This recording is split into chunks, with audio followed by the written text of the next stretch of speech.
Kanaaf amma kallattiidhumaan YouTube chaanalii koo banadheeraa jechuudha. YouTube chaanalii koo keessan jira. Akkuma agartan kun asii maqaa kootiin fideera maqaan ittiin banadhee maqaa Tolaa Fayyisaa jedhuun kun asii Tolaa Fayyisaa arguu dandeessu jechaadha. Kanaaf YouTube chaanalii banachuuf jalqaba maal gochuu qabna?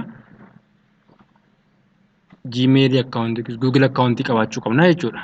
Kanaaf kunoo maalan jedha amma ergasii booda create channel kan jettu kanan seenaa jechuudha amma kallattiidhaan.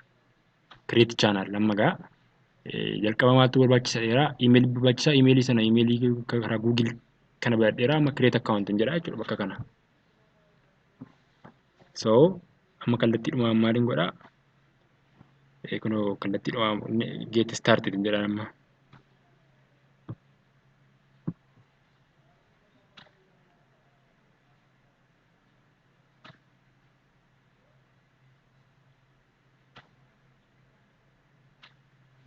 Kunoo maal natti maa jira maal fayyadamtaa maqaa jiruu barbaaddamoo maqaa makeetiin otoo gochuu barbaaddaa jechaa jira.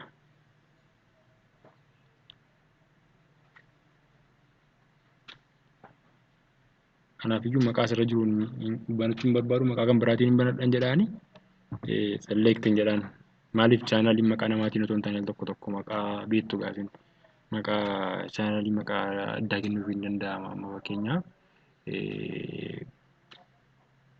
fakkeenyaaf amma isin waan asitti tole kennuu dandeessu shaggar tiyuub jechuun hin danda'ama abbaayii tiyuub jechuun hin danda'ama dirree tiyuub waan kana kana isin beektu waan ta'eef fakkeenyaaf maqaa chaanalii kootiin amma shaggar tiyuub hin jedhama gaa.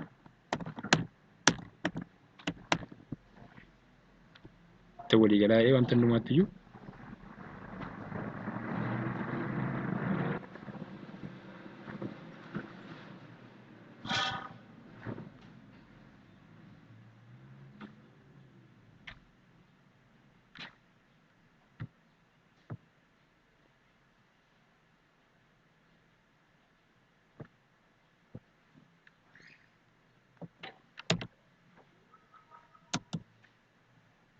kunoo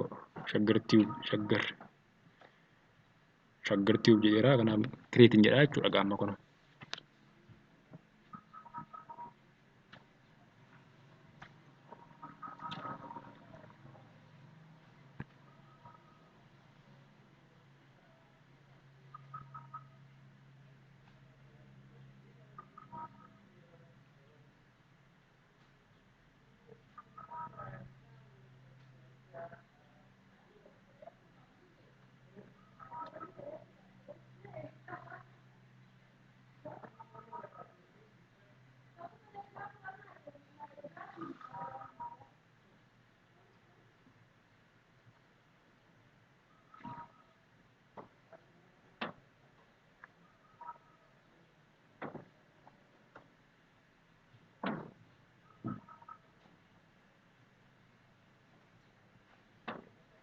Banaa jira.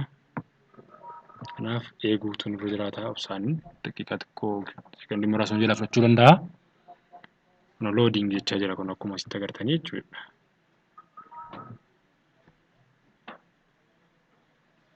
Kanaafiyyuu amma maallaan jechaa jira profile picture gadhiisi.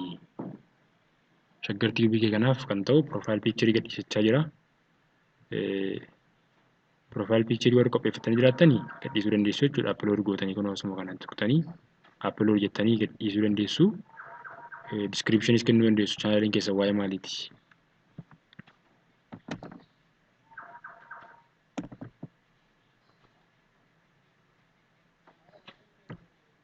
Chaanaliin kun waa'ee YouTube barumsa kenna. Akkamiin YouTube irraa galii argachuu akka dandeenya.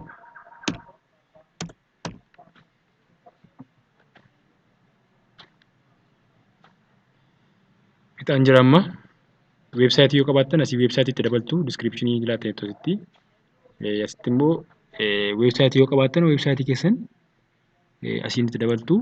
Facebook qabaatee dabaltu save and continue jechuudha. Social media qabaatee dabaltu asiin save and continue.